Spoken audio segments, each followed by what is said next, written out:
So before we jump into some questions for the panel, I just want to make sure we all know what we're actually here to talk about. So I'm going to ask you guys the first question. What do you guys think the word ethical consumption means? Somebody out there. Be careful where we buy our products. Be careful where you buy your products. Consuming responsibly. Consuming Not being responsibly. wasteful. Being wasteful. Yeah, I love it. So this is the definition we came up with for the purposes of this panel. Ethical consumption is purchasing, using, and consuming products that are produced under ethical conditions with concern for people, the environment, sustainability, etc. So with that, we're going to jump right in. Emily is going to kick us off, and then you guys, if you want to chime in after she's answered this, by all means too. Emily, what are some biblical passages or faith-based reasons for why we should care about ethical consumption? Sure. Well, I wrote down a few verses, so I would have them here. I think, we don't have to convince most people watching or you guys here that justice is important. So how does that relate to workers and sustainability? I think one of the verses in Isaiah 58 that we hear a lot is, why have we fasted? And they say, and you have not seen it. Why have we humbled ourselves and you have not noticed?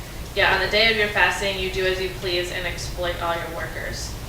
Another passage which I think we miss a lot is James 5, and it's often titled "The Rich Oppressor." So I think when I used to read that, I'd be like, oh, I'm just gonna skip over that because I'm not a rich and I'm not oppressing my workers and stuff. So it says, "Now listen, you rich people, weep and wail because of the misery that is coming on you. Your wealth has rotted and moths have eaten your clothes. Your gold and silver are corroded. Their corrosion will testify against you and eat your flesh like fire. You have hoarded wealth in the last days." That's not me. I'm just going to move on. And then the next verses say, "Look, the wages you fail to pay the workers who mowed your fields are crying out against you. The cries of the harvesters have reached the ears of the Lord Almighty. You have lived on earth in luxury and self-indulgence. You have fattened yourselves in the day of slaughter. You have condemned and murdered the innocent one who was not opposing you." And it's very fiery words. And again, I don't murder. I haven't murdered workers. I don't have a field. But if you think about what the definition of exploit is, which is to use selfishly for one's own ends or to take advantage of a person, especially unethically or unjustly for one's own ends. I think if we hear a lot about the fires and the sweatshops and the factories and the unsafe conditions, and if we don't connect that to the purchases that we make, and I buy this because it looks cool and because it's on sale, but that actually makes me self-indulgent if I'm not considering who made that and that I'm actually using them for my own ends. So those are some verses I think are important to consider. Did you guys want to add anything to that? No, except to say that I totally agree, Emily. And I also think and the parable of the Good Samaritan in Luke also gives us a picture of the interconnectedness of what it means to be neighbors. And that parable deconstructed really helps us see the web in the world is bringing us closer together, even when we are really, really far apart. So Angela, your motto is live simply so that others may simply live. So can you just give us some practical examples about ethical consumption or maybe unethical consumption? What that looks like? Yeah. I struggle with that motto every day. I should just, in full disclosure, it's not easy to live by. I think for me it's also a really dense phrase, even though it contains the word simple. That idea is that we live in solidarity with one another. And so the choices that we make are made understanding that we have this really tight relationship with people even if we've never met them. The idea for me, and a really practical example might be something like, how many dresses do I really need in my closet? And this maybe gets to some questions later on, but if my budget for dresses is $100, options might be to buy a single dress for $100. And if I know where that dress was made, maybe it's from a local seamstress here, or wherever it's from. If I know, if I'm ethically consuming, maybe I only need one dress and I spend $100 on it. Or I could go somewhere else and buy 4 dresses for $100 and still ask the same question. Okay, do I need 4? This is my budget.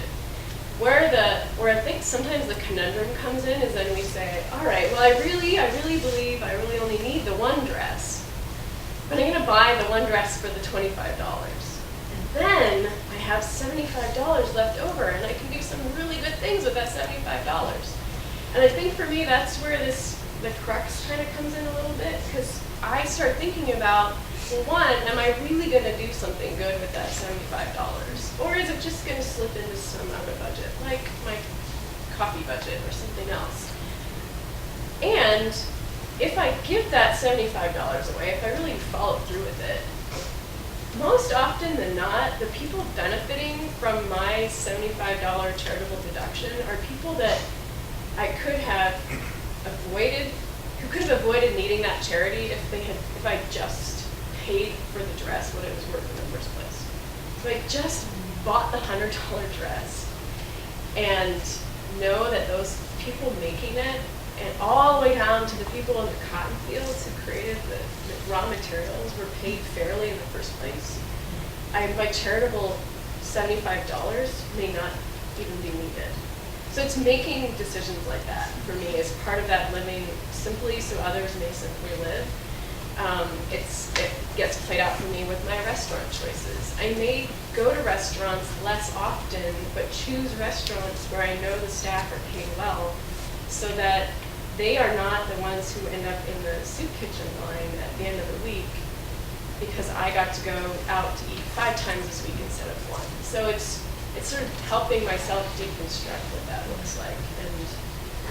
And when I can't make that choice because I'm on a limited budget, then sometimes for me it's just choosing to go without or to be in solidarity with others by choosing the same things that they have to use.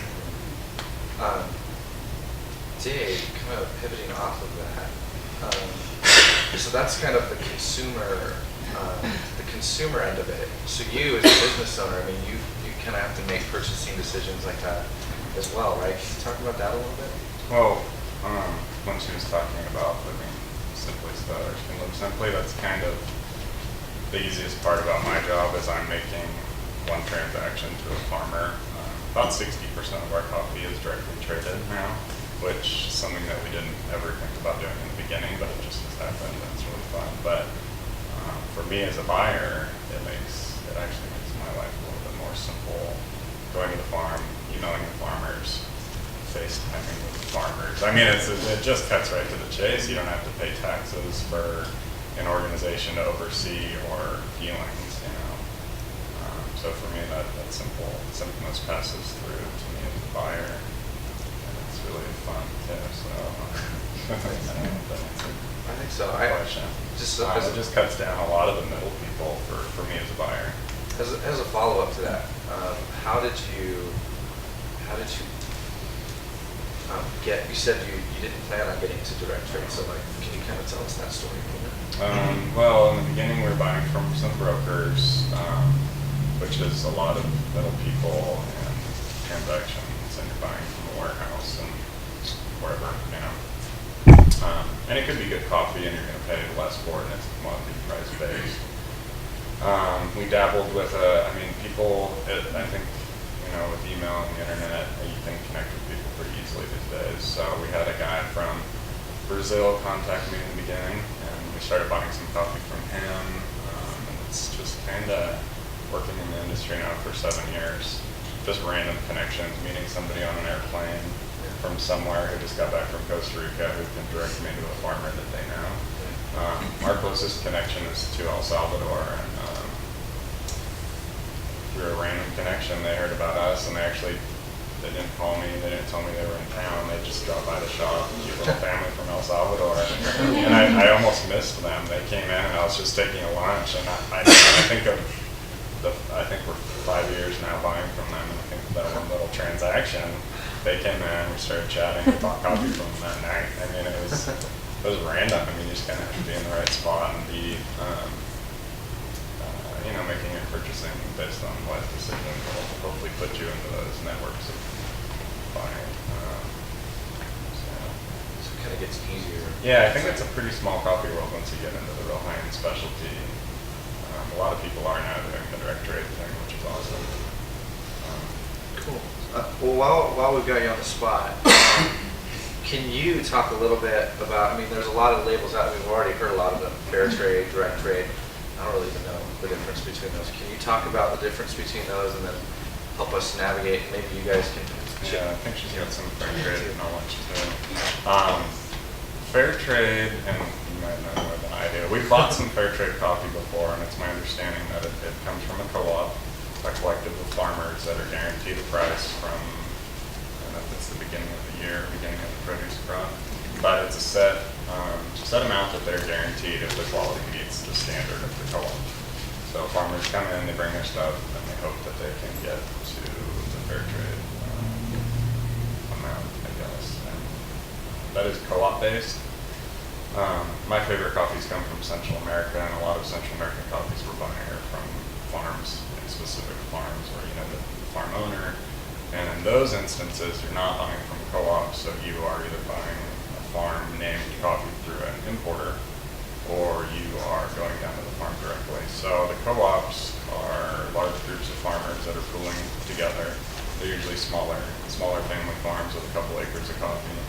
And I think fair trade started before direct trade. I think fair trade was a really good start for quality purchasing. They do chocolate, coffee, Juice, all kinds of things. yeah, it's a good start, and it's a great financial backing for farmers.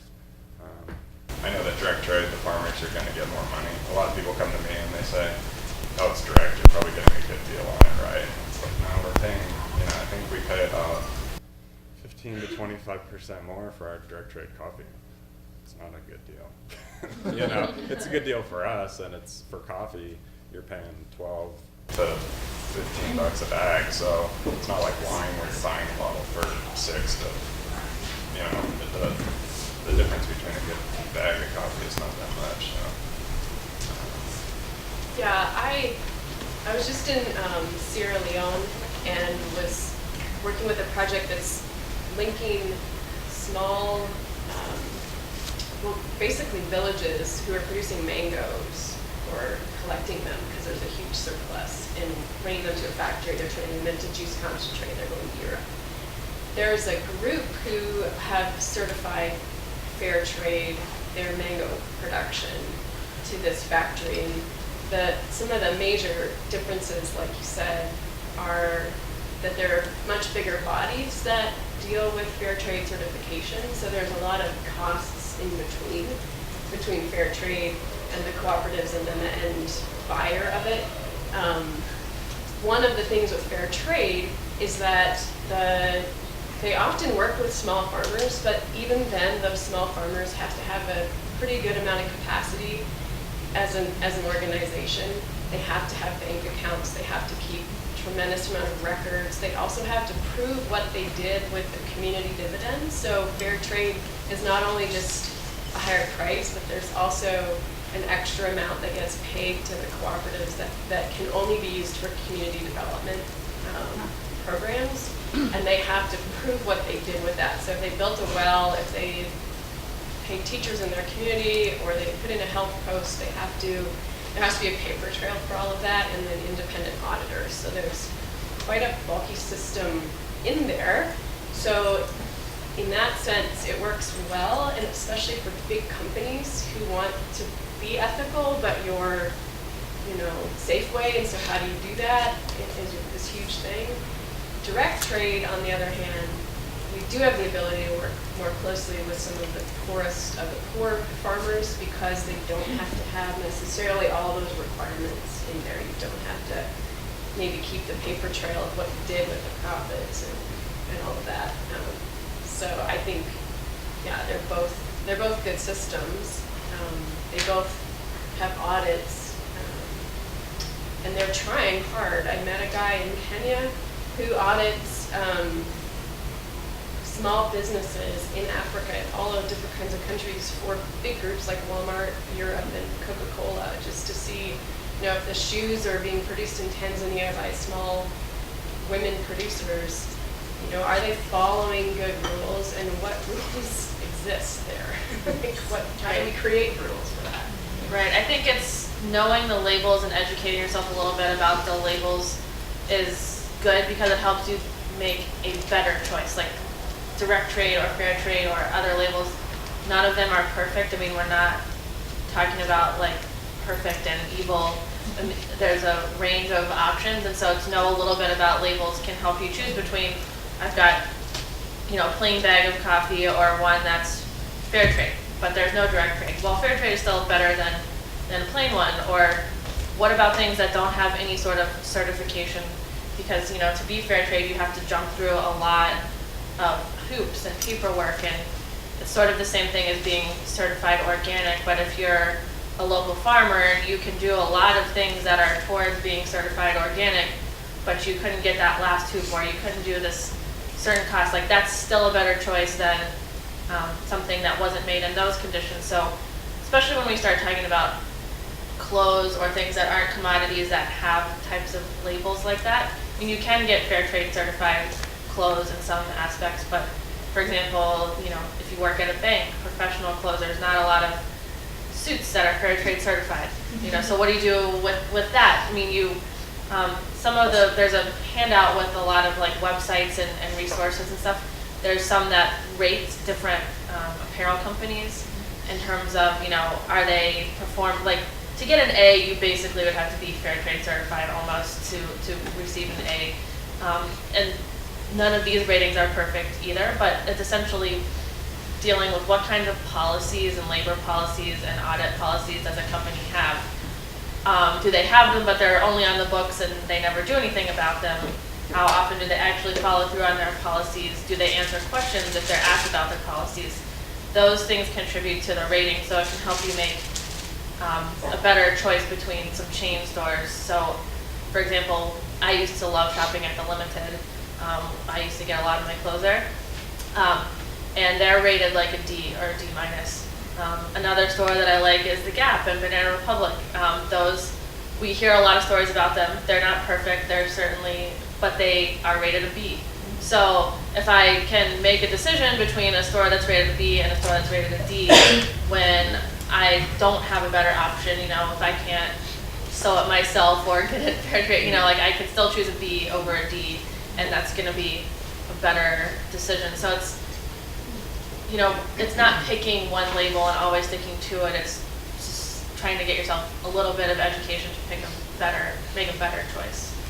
I was going to say too, also, it's hard for us as a small company to go direct trade because it's expensive. We have to go down there, but that's what we're in it for, is to go meet the farmers, be on the ground, and see how they're treating their employees and the property and the soil and environmental conditions. And it's all, it costs more for us.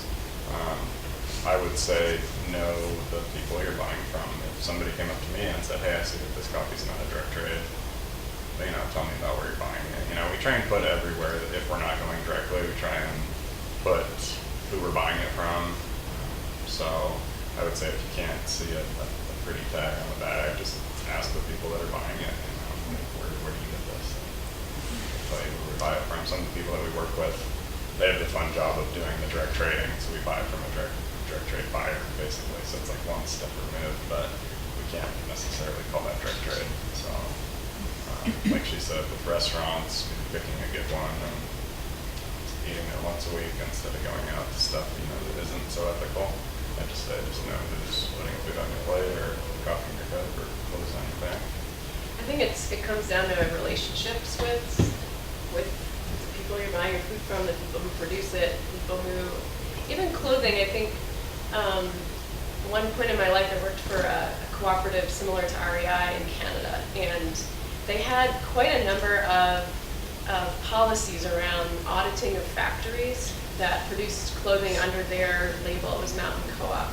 And I never always heard about that. I get the magazines and things, but being on the inside, I really understood that they actually do, they do those audits. And as a cooperative, us as members sort of propel that forward and make sure that they have boards of directors that members are a part of. You can be on those boards, you have influence with the cooperative. We had a case where some mountain biking armor, the factory was randomly audited, and there were child workers in the factory, so they went through their process. They followed up on another random inspection. There were still child workers in the factory, so the co-op canceled that contract, but had this huge amount of armor left. And there were several options that we could have done. We could have given it away to the YMCA and mountain bike programs, or just sold it until we changed factories, and that was okay. And the decision was made just to destroy it all. Destroy it, and nobody benefits from this injustice, and we move on. And it made a big point, and not everybody was happy about it, but I felt as a member of that cooperative that I would continue to purchase there, knowing that these were some of the practices they're actually putting in place. The clothing's not made in Canada. The cooperative members are there, and so I know I have some assurance at least that there is someone watching, and there's someone following up, and it's happening, actions are taken. And so I think there are cooperative grocery stores that in other parts of the country, and a friend of mine just started one in her town in Ontario, and I think, like, how cool is that? We want to have some control of where our food comes from, so let's do that together. Knowing who your local coffee roaster is, knowing the people who work at local restaurants. I travel a lot, so I carry this little restaurant guide from the Restaurant Workers Union of the U.S., and it rates kind of major chain restaurants and how the employees are paid, how the tips are shared, how just little things. So when I'm in a foreign town and I need to have a business meeting somewhere, I can make a better decision rather than just any decision. And it's a tiny little booklet. It's really handy. And there are also little cards in there that you can give to the restaurants that you don't patronize to tell them why. Whether that will, force a change, who knows? But restaurants that don't get patronized tend not to stay around for very long. So with that, I think we'll just kind of open it up. We had a few more things, but I think I'd rather just open it up. Do you guys have any questions? Yeah. Dave, in Seattle, I think it was last month, they had some legislation they voted on in the city of Seattle. Maybe fall to about minimum pay of, I think, $15 an hour. If they had if that came here, how would you support that, or can you sustain it, or is that ridiculous, or? That dollar amount? Yeah. I'd say prices. Minimum wage. Yeah, I'd say prices would have to go up if it was 15 an hour. We try and pay our staff really well. I don't know, we've got some baristas, but we're about $13, $12 an hour for an employee, and then tips are also part of our workers' compensation. So I think we try and follow it through to the employees too, but I think prices would have to go up, Could you do it? I would imagine that, so that if it was standard for the whole city, Starbucks does it, everybody else does it, so cup of coffee goes up $3 to $4, Right. Everything's equal. Yeah. If that occurred, I mean, Would it work? Would it work, because people are going to maybe buy less too? Yeah. I don't know. My first thought is short staffing, and there'd be a line out the door or something, Right. Yeah, I think it could work. Yeah, it's not too far-fetched, that dollar amount, I guess. I don't know if they passed in Seattle or not. We were contacted by the 21 here because we paid more than minimum wage, and stuff. People are talking about that. I know some owners, and they're real excited for it. A lot of people want their coffee in the morning. So. I think that's It might a just be me great or- question though, because like in the media, you're either gonna hear like support the worker, they deserve X, or you're gonna hear like a business owner who's like, I can never sustain that. There's a common ground in the middle, where you don't have to like fully exploit a worker, and in some cases maybe, I'm not commenting directly on backboard or anything, but like in some cases, maybe it is important to raise the price to actually give the worker a better wage. In some cases, maybe it's not. But we need to recognize in general that could be necessary for us like to pay more so that other people are getting paid fairly. Again, it's not a direct comment on $12 and $15 an hour, but as a general principle, I think that comes with like, is ethical consumption always more expensive? There's some debate about that. If you read online, some people say no, some people say yes, but it comes down to that living simply. Like, if I'm gonna spend my money, I can spend it on fewer things rather than consuming just everything that I see because I can, and because the culture is telling me that the more I have, the better. That mentality is never gonna sustain actually paying people fairly if all we're just out for is more. Right, because it has to be ethical consumption, not ethical overconsumption. Right. Yeah. Well, I think what I hear both of you saying is, because when you were talking about the dress, maybe it needs to be $100, and you're saying, it sounds like what you guys are saying is that sometimes the prices need to be higher. Is that kind of what you're saying? Like, because and the reason that sounds really foreign, I'm an American, and so that sounds really foreign to me. Like, I thought the value was always like higher prices are bad and lower prices are good. So is that? That's kind why of what it's you're saying, right? That's why it is very countercultural, I think, to a materialistic, consumption-driven culture. Why we are built on this capitalist system, which capitalism is not always a problem, but that lower price is better so I can buy more.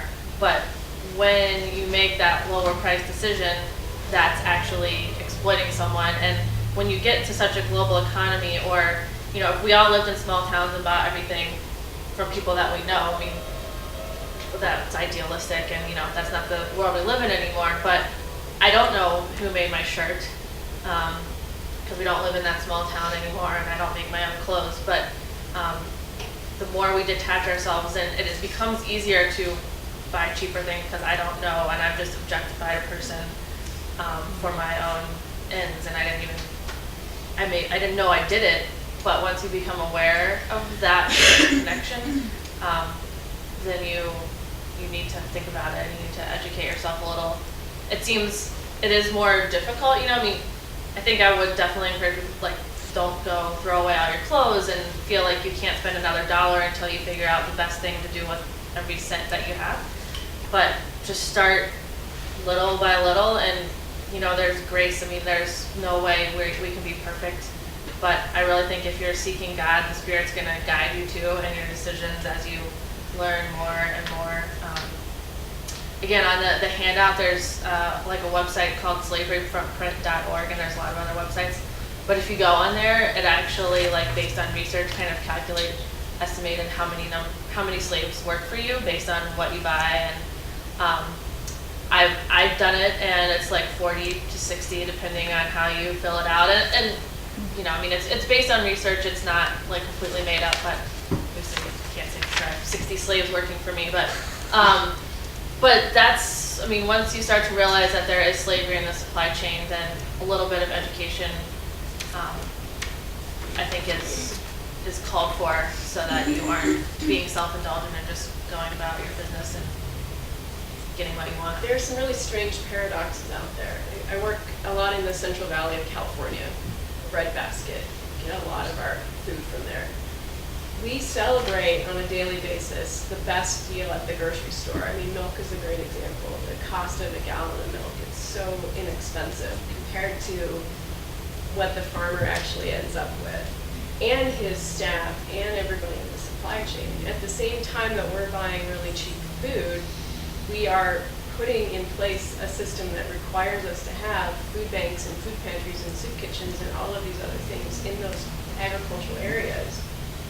And then we rely on the farmer to supply the cheap food for those food banks and food pantries, where, yeah, we may actually need to pay more for our food, consume less of it, because we know there's an obesity epidemic in the country, and enable those people whose dignity is being destroyed by attending all of those free food places to actually earn a living wage and buy food for themselves.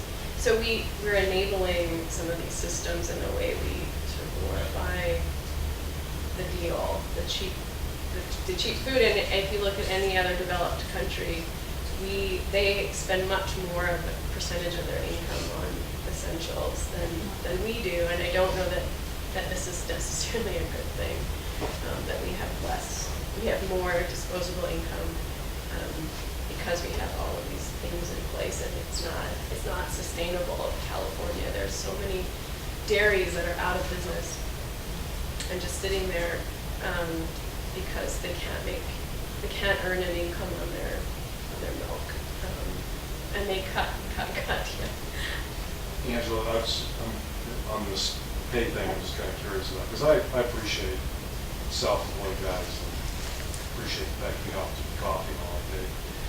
So I don't have an agenda on this, I'm just curious. But fair trade, direct trade products usually, would they cost more? Mm-hmm. Okay.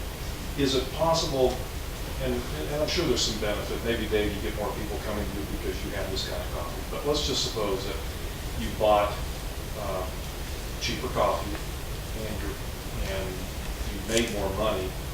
Would it then be better to give the employees more pay?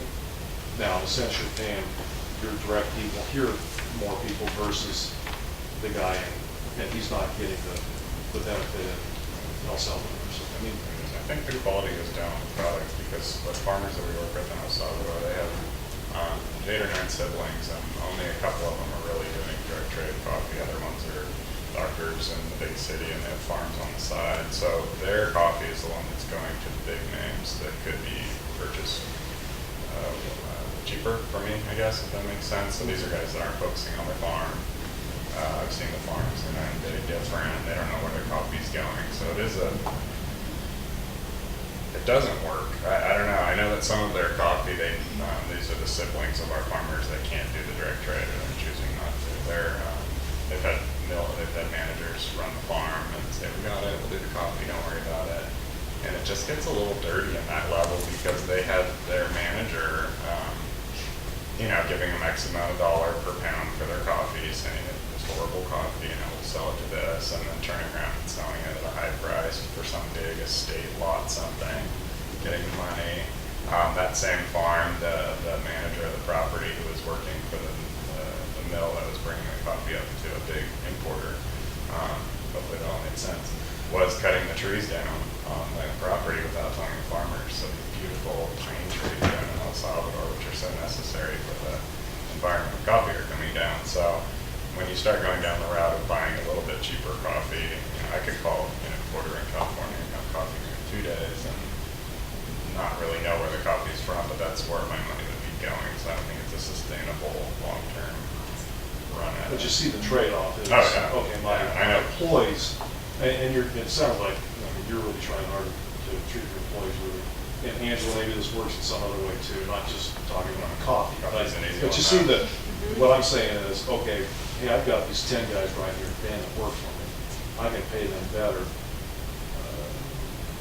Is that a trade-off for the lack of ethics I think there's supposedly a- down? There's an ethical It is. deal here. So There's a balance, but I think like part of that is educating consumers and creating the right demand. Because if we don't glorify the deal, then we enable a business owner to not have to make a drastic trade-off to actually treat everyone in their supply chain, from their local people to people they buy from, fairly. If I don't, it's a lot about what consumers demand, and if I'm willing to pay more for a cup of coffee that I see from start to finish is paid fairly, then that takes away the dilemma from the business owner, because I'm now a more, informed consumer that actually realizes that the deal is not everything. And I think it's also about empowering. it's not just about avoiding injustice. A lot of it we can do with our dollars actually, like you said, in this glorification, there's these paradoxes. We can actually empower people with our money, which might not come from a direct label, but making things that are done in co-ops or people who are at risk of different things, like we can also funnel our dollars to those places, which can be more effective than just donations. And but I think that's why education is so important, because it takes away, it eventually can take away that trade-off. In other words, if Walmart started paying $15, $16 an hour minimum wage, would we feel better about Walmart? Somebody might. I think with that, I mean, the employees might. with that, I mean, Terry, seriously, yeah. we're gonna have to call it. We're out of time. So thank you guys so much for being here. Can you guys